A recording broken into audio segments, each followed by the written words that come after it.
le professeur Baïbek. Professeur Jean Baïbek, une question à deux volets. Première chose, est-ce que c'est 2020, au-delà de tout, qui rattrape le professeur Kamto, ou alors c'est le régime qui est à la manœuvre? Il faut d'abord que tu me donnes assez de temps, parce que ça fait 2 tours de table, moi je n'ai pas parlé. Allez-y, professeur Baïbek. Je suis devenu un pot de fleurs ici. Allez-y. D'accord, merci beaucoup.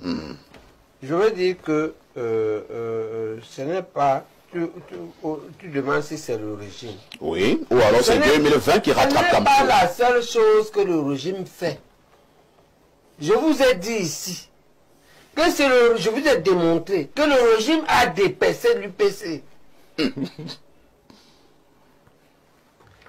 Ce régime qui a dépassé l'UPC, qu'est-ce qui lui empêche que lorsqu'il y a 3 candidatures, il aide et les campagnes? À trouver le consensus sur un des 3 candidats, à sélectionner, on va dire, le plus qualifié. Puisqu'il s'est dépaissé, Anzé avait dit ça. J'ai dit ça ici mercredi à un truc. C'est Anzé est parti couper l'UPC car l'UPC. Lorsque Mitterrand et Dia ont dit qu'on va intégrer l'UPC.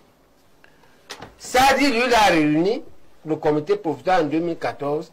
Moulinet, lui, il est venu diriger au point à nommer. Pourquoi on ne peut pas dire que, ok, maintenant, selon les thèses de l'UPC, et quand je regarde les 3 candidats de l'UPC, je pense que c'est celui-ci, et se débrouiller à faire, à mettre la paix. Puisque c'est lui à question. Donc, si je te comprends, non, je ne t'ai pas à l'UNES ou aux institutions de choisir le bon candidat de Attends, mais oui, non, on doit parce que c'est lui qui a créé le problème. Qui est le plus respectueux de la c'est lui qui a créé, c'est le régime qui a créé le problème. Et on sait de façon très objective qu'il a créé ça récemment en nommant. Ok? Donc la question de la persécution et de la phobie. Et il y a une persécution UPC et il y a UPC-phobie. Tout le monde est fou. Je veux d'abord dénoncer ça. Et qu'on est en train de faire... Phobie sur ce plateau. Oui. Dans les phobies, il y a l'UPC-phobie. Et que c'est en train de se passer là? Un voisin de ce qui se passa en 1955.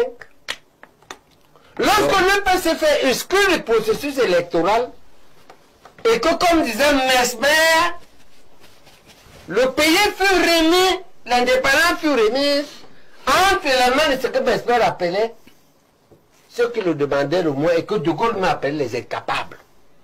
C'est ça qui est en train de se reproduire 70 ans après. Ça, c'est suffisamment grave. Et l'UPC doit le dénoncer en appelant ici la Cour constitutionnelle à aider l'État en se rattrapant.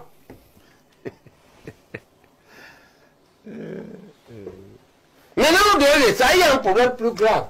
Le problème le plus grave, c'est que c'est un problème existentiel et non un problème de droit. Le Cameroun risque de disparaître à cause de cette affaire de plus, parce qu'il y en a 6 avant. Je vous compte les 6. Cette 6, c'est quoi? C'est que, vous voyez bien qu'on couvre ici. Mais ça n'a à Paris. Béyala à Paris, tous se disent que c'est un acharnement, c'est injuste. Hier, la base, j'ai vu la base sur les fenêtres d'ambassade à Belgique. C'est une crise. Les compatriotes anglophones sont en brousse, c'est une crise. Ousmane Meï a dit à la télé que lui va fabriquer la bombe atomique. Awa dit aux gens d'organiser le coup d'État, c'est une crise. Laquelle encore? Il y a la crise de Boko Haram. Il y a la crise même à l'intérieur RDPC. On dit qu'à l'intérieur RDPC, cette candidature, ce n'est pas pour le président. Ah bon? Oui, qu'il y a des gens à la présidence qui l'ont séquestré, la rumeur dehors, on dit. Awa a dit ça. Qu'on a séquestré le président, qu'il n'a même pas signé ça. Est-ce que Awa est une voix officielle? C'est pas toi qui as amené ça ici. Elle bénéficie de quel... C'est moi qui ai amené Awa ici.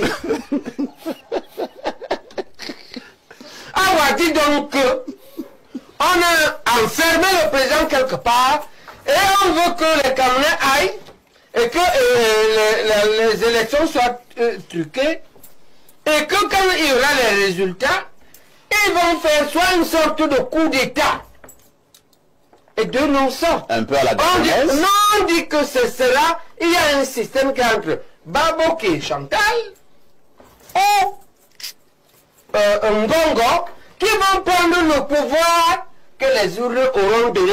Pour l'instant, on a tu vas donner la parole, ne me coupe pas. Je ne te coupe pas. Ne me coupe pas. Non, attendez, on se calme. Non, on ne peut pas se calmer. Vous parlez là du chef de l'État. Vous voyez un peu, Madame Chantal Biya, qui n'est candidate à rien. Vous parlez là de Baboke, qui n'est candidat à rien. Vous parlez de Ngongo, qui est candidat à rien. Nous faisons des émissions sérieuses. Bon, je te laisse ça. Très bien. Évoluons. J'évolue. Et maintenant, je te dis que sur le plan pratique, on voit que Yaoundé est militarisé. Douala est en état d'urgence qui ne dit pas son nom. Ce qui attend, c'est quoi de Douala? Il n'y a aucun militaire nulle part à Douala. La Douala ce qui nous attendons, ce qu'il faut savoir, c'est ceux qui vont gagner les élections. Le tout n'est pas de gagner les élections. C'est pourquoi ce n'est pas un problème de droit. C'est un problème de droit. Mais avant le problème de droit, c'est un problème d'existence. Encore faut-il que tu sois accepté. Si tu n'es pas accepté, c'est-à-dire que si la paix n'est pas faite, si la réconciliation nationale n'est pas réalisée, s'il n'y a pas un projet de refondation, ceux-là passeront leur mandat à lutter contre nos compatriotes dans le nord-ouest et dans le sud-ouest, à combattre la base dans les rues de Paris et de Londres, à prévenir le coup d'État que Ousmane Né et Adja vont organiser, parce que Ousmane Né a dit la bombe atomique. Mais je crois que c'est un euphémisme. Je ne sais pas ce qu'il met dedans. Adja, avant d'en parler, tu aurais dû savoir ce qu'il dit. Non, moi je répète ce qu'il dit. D'accord? Voilà. Et à maîtriser les militants du MRC, à lutter contre Boko Haram. Voilà le cahier des charges d'une gouvernance qui sera donc un échec. Très bien. D'accord? Oui, c'est pourquoi je dis que c'est un problème, un échec qui va se manifester en termes de conflit et le risque de la généralisation, hein, de l'aggravation de la crise qui a commencé au nord-ouest. Merci. C'est ça qu'on risque. Pour sortir de ça, sortons vraiment. Ouais. Pour sortir de ça, on conseille à ceux-là d'organiser, de penser dès maintenant. Nous, on avait un projet comme ça. On a un projet, on n'a pas espoir. On ne l'a pas encore éliminé. On a espoir que on a un projet de vérité, de réconciliation, de règlement des souffrances aiguës, de correction des grosses plaies de l'histoire et de refondation d'un Cameroun dans lequel on gouverne et pour ceux qui gouvernent et on vit pour ceux qui vivent en paix. Merci. Je contribue à cette question-là en disant à la Cour constitutionnelle que ce que les Limbi disent est vrai, mais dans un pays normal. Donc la Cour constitutionnelle dans une société, dans un pays normal. Maintenant. Le Cameroun était un pays anormal. Oui.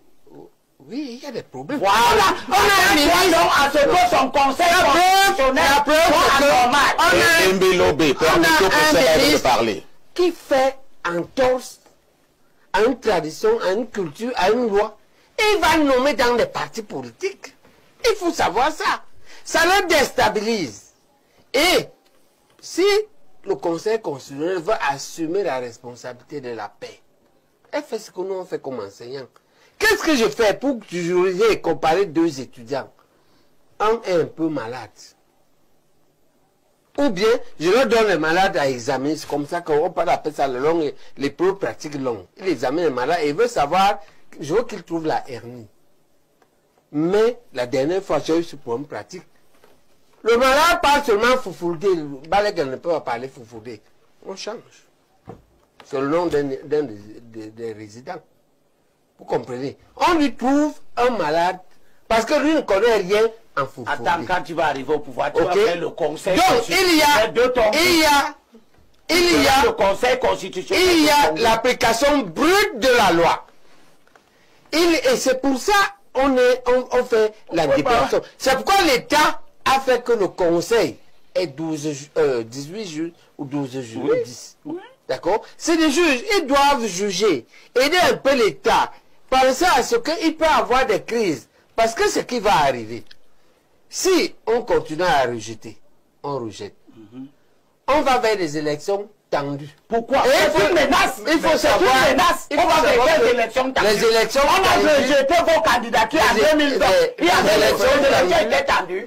Arriver. On a rejeté vos candidatures en 2020. Les élections étaient tendues. Merci, hein. Mais on ne peut pas fonctionner dans la République en menaçant constamment les gens. Le professeur Baïbek, je voulais savoir. On a une guerre là-bas. Je voulais lui dire. C'est les élections. C'est le C'est vos candidatures qui vont faire.